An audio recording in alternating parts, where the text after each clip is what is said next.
Tan solo en 6 meses se registraron 276 agresiones a periodistas. Esta cifra incluye 6 asesinatos y una desaparición.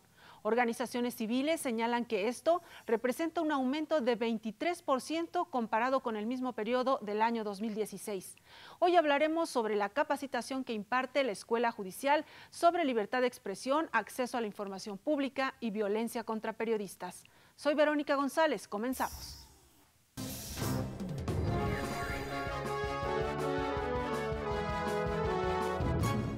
Ya está con nosotros Guilherme Canela Godoy, consejero de Comunicación e Información para el Mercosur de la Organización de las Naciones Unidas para la Educación, la Ciencia y la Cultura, la UNESCO. Bienvenido. Muchas gracias, es un placer estar con ustedes. Pues explíquenos para tener un contexto más amplio sobre las tareas que realiza la UNESCO. En la Constitución de la UNESCO, luego en el primer párrafo dice que la UNESCO tiene entre varias funciones la función de promover el libre flujo de ideas y conocimientos en el mundo. ¿Y cómo se hace eso, no? Entonces, parte de promover un libre flujo de ideas y conocimientos tiene que ver con proteger la libertad de expresión de todos y todas. O sea, no hay libre flujo de ideas y conocimientos si no tenemos libertad de prensa, por ejemplo, de ustedes, como periodistas, pero no hay libre flujo si no tenemos libertad de cátedra, si los profesores o las profesoras no pueden hablar libremente y enseñar libremente, o si no tenemos la libertad de expresión en una protesta social pacífica en la calle con la ciudadanía diciendo a sus gobiernos lo que piensan. Entonces, el libre flujo de conocimientos tiene que ver con un conjunto de políticas públicas en las cuales el centro está la protección y promoción de la libertad de expresión y del acceso a la información pública.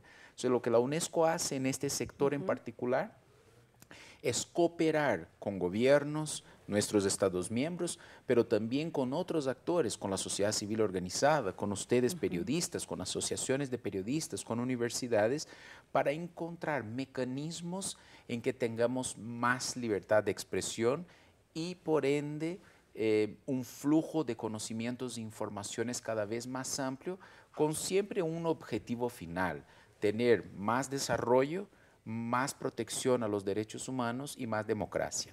¿Cómo se logra esto?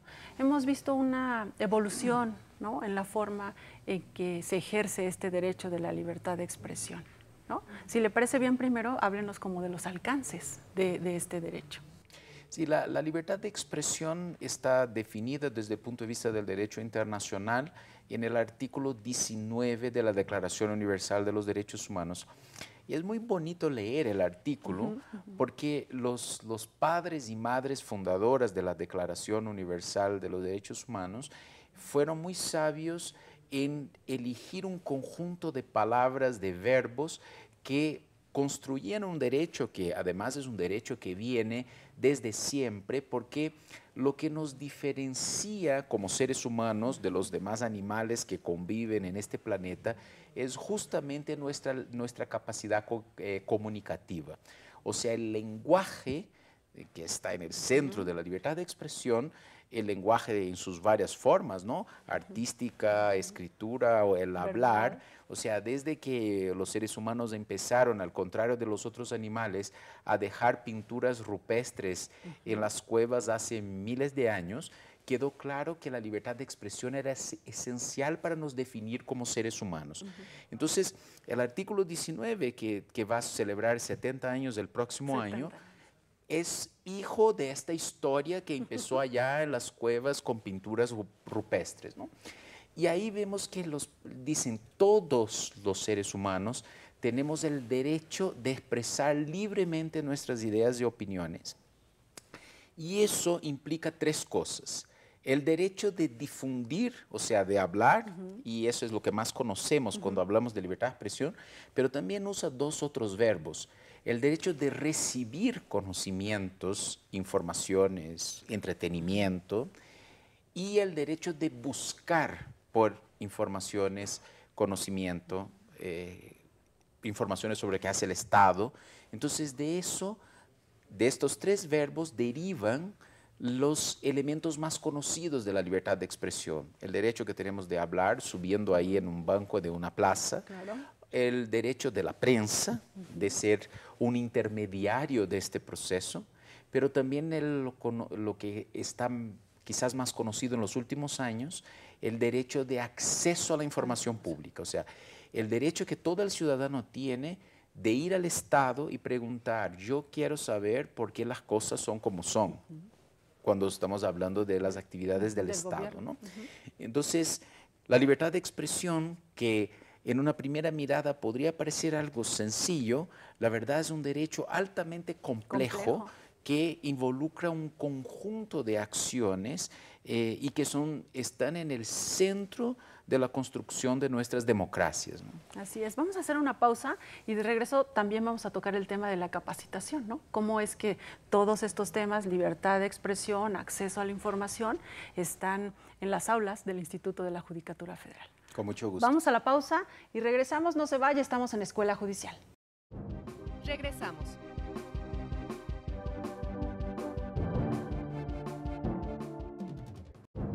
Continuamos.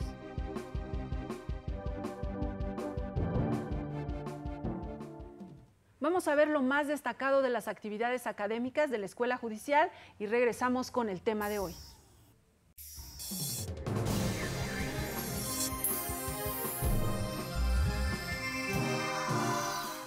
Presea ministro Guillermo Guzmán Orozco.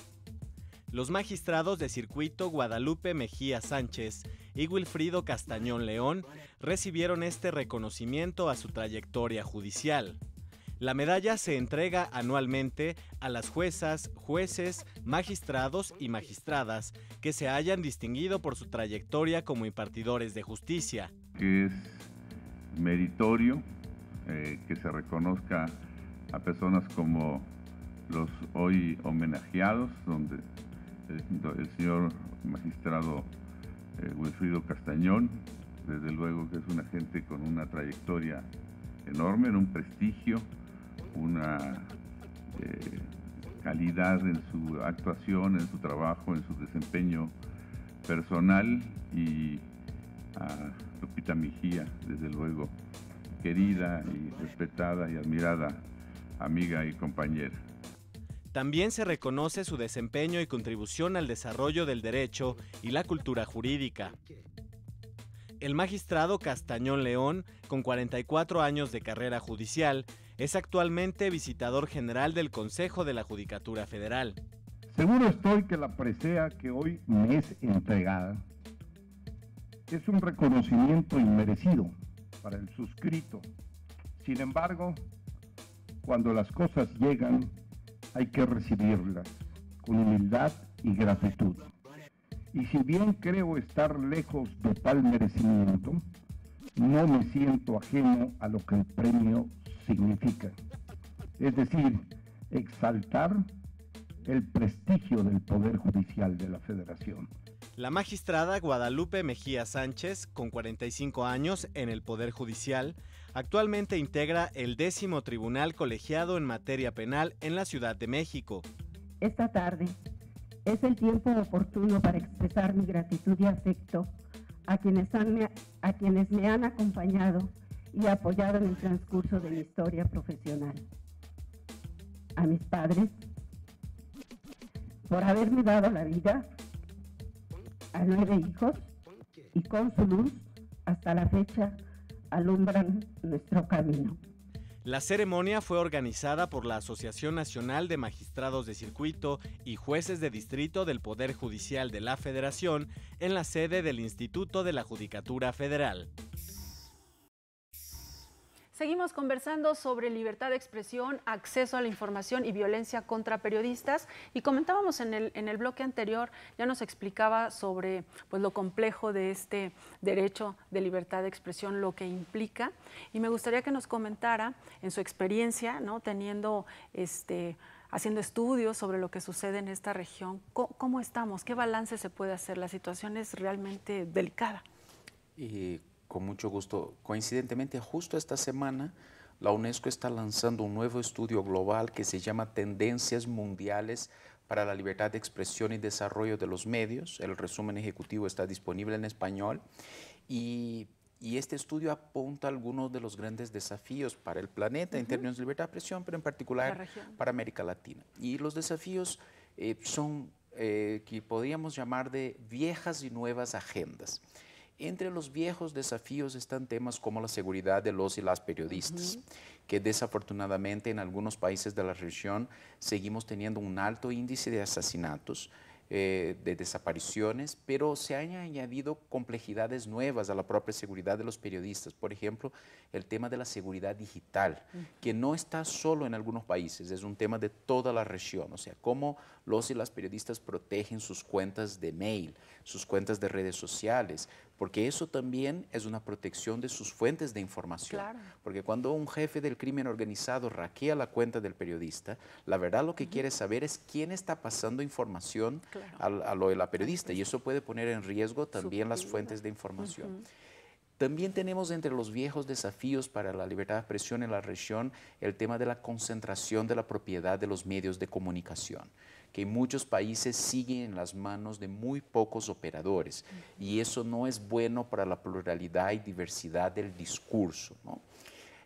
Pero entre la agenda nueva y vieja tenemos noticias positivas. Por ejemplo, hace 20 años América Latina tenía solo un país con ley de acceso a la información pública. Hoy solo 4 no la tienen. Un gran avance. Un avance enorme y que genera un desafío nuevo, como todo en la vida. Tener la ley es solo el primer paso. Claro. El desafío siguiente es implementarla. Entonces ahí tenemos cosas nuevas, ¿no? que son relevantes. Antes de que pasemos al tema de la capacitación, ¿cómo lograr que estos estudios que ustedes realizan pues no se queden en esa impacto que tienen cuando uno los escucha, como ahorita que nos está dando cuenta con él? ¿Cómo poder aterrizarlos, que se concreten, que tengan un impacto real, que modifique la situación, que modifique las tendencias que lamentablemente vemos, pues, ¿no?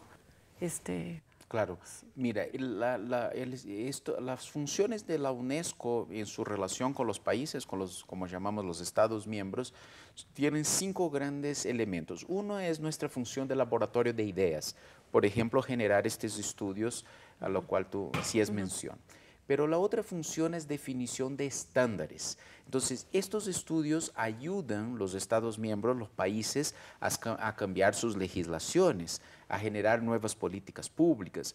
La otra cosa es cómo estos estudios pueden impactar en la capacitación y formación de todos los actores que son involucrados para cambiar esta realidad. Funcionarios públicos, jueces, fiscales, periodistas. Entonces, también tenemos ahí toda una gran área de capacitación que vamos a hablar más después.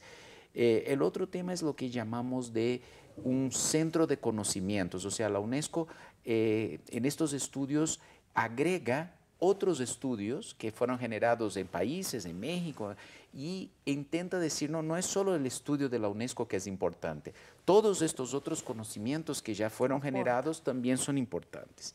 Y finalmente, la quinta área es la área de generar más cooperación internacional. O sea que si el mecanismo de Colombia ha funcionado, quizás México tenga algo que aprender con Colombia, y Honduras y Guatemala. Entonces la UNESCO hace como un puente entre estos varios países para ver cómo podemos aprender de las buenas prácticas de los otros y también de las malas prácticas, ¿no? Para no cometer los mismos errores, ¿no? Muy bien, vamos a una segunda pausa y regresamos a hablar de lleno sobre la capacitación. Gracias. Vamos a la pausa, no le cambie. Regresamos. Regresamos.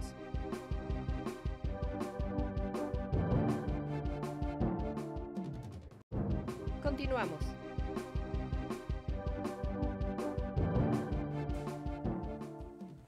Tome nota porque le vamos a presentar un adelanto de los eventos que tiene programados el Instituto de la Judicatura Federal para los siguientes días y regresamos con las conclusiones del tema de hoy.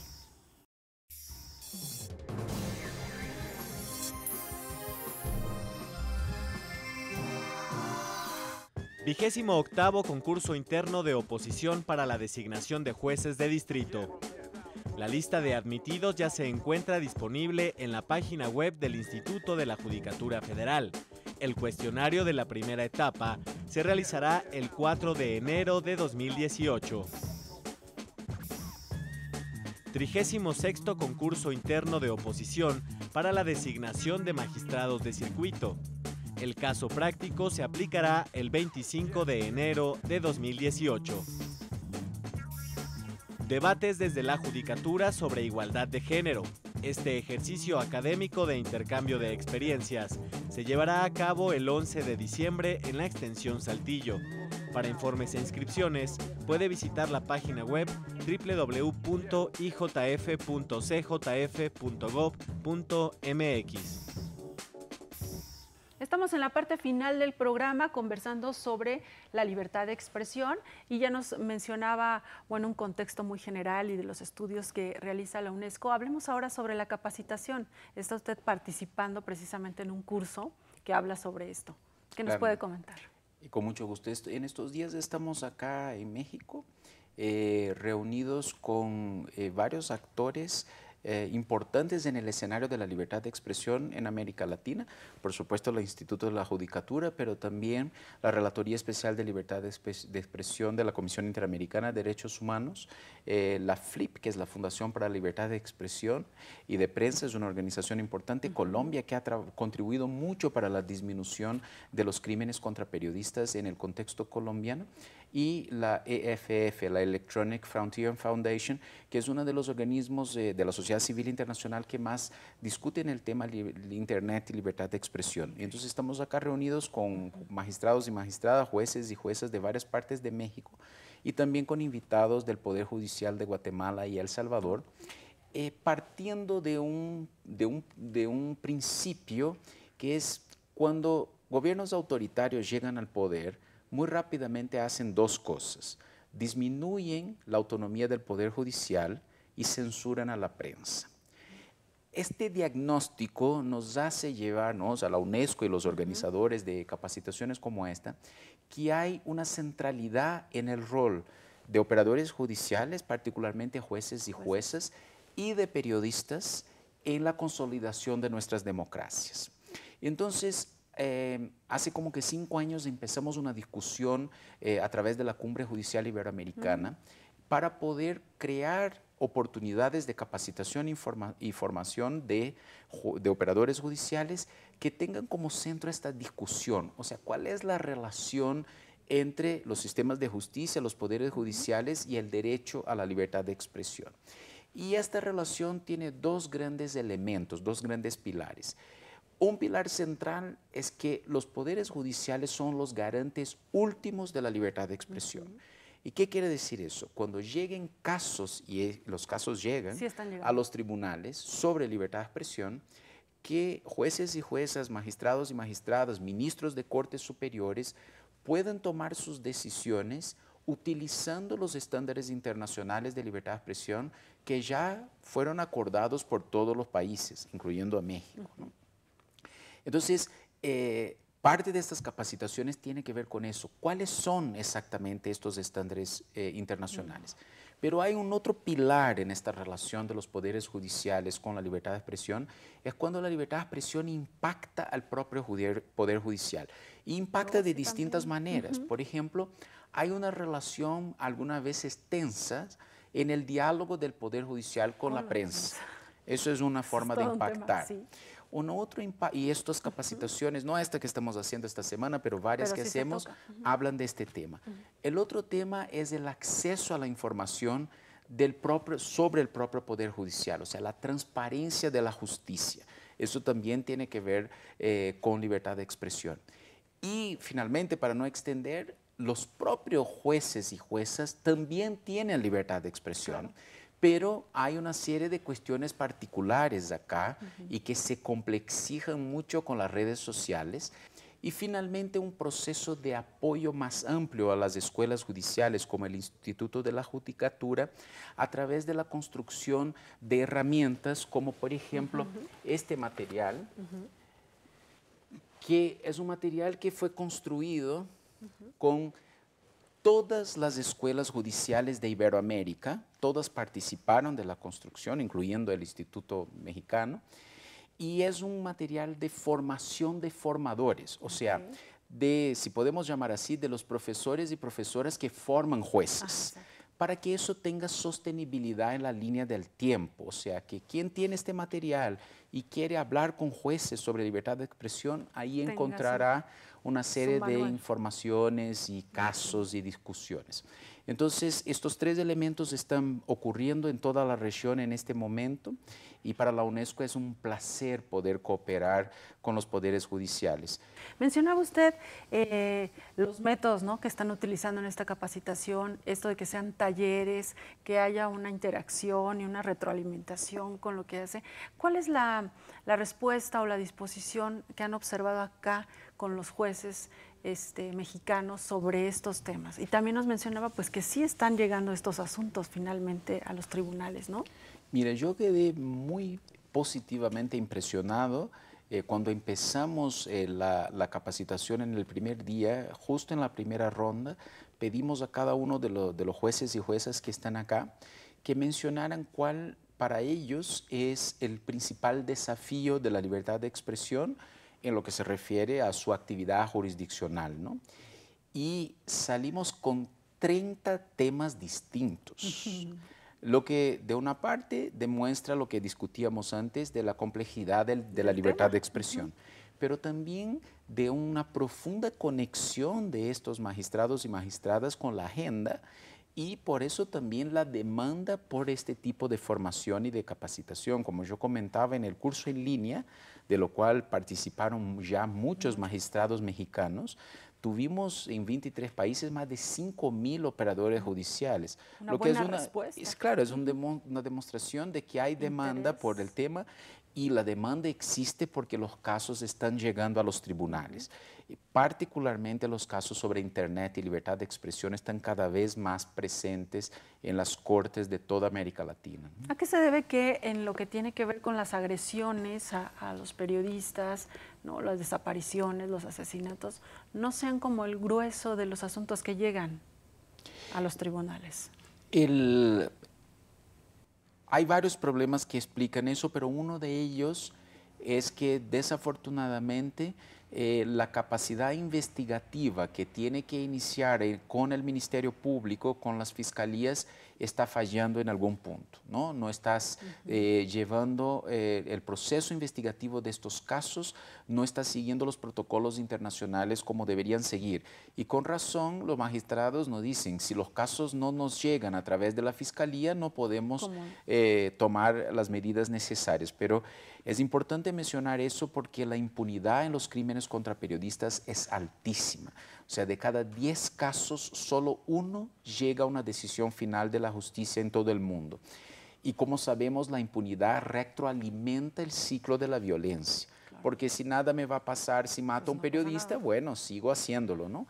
Entonces es muy importante que los sistemas de justicia, y no son solo los jueces, pero también los fiscales, profundicen la discusión sobre cómo luchar contra la impunidad en estos crímenes, y la UNESCO está absolutamente abierta a ofrecer cooperación en este sentido, ¿no? Bien, pues le agradecemos mucho que nos haya acompañado en el programa de hoy y vamos a darle seguimiento a toda esta capacitación, ¿no? Sin duda es un tema relevante y trascendente, como usted decía, todo lo que hace el sistema de impartición de justicia y por otra parte los medios de comunicación, ¿no? Así es, era un gusto y siempre un placer poder hablar y cooperar con ustedes. Muchísimas gracias.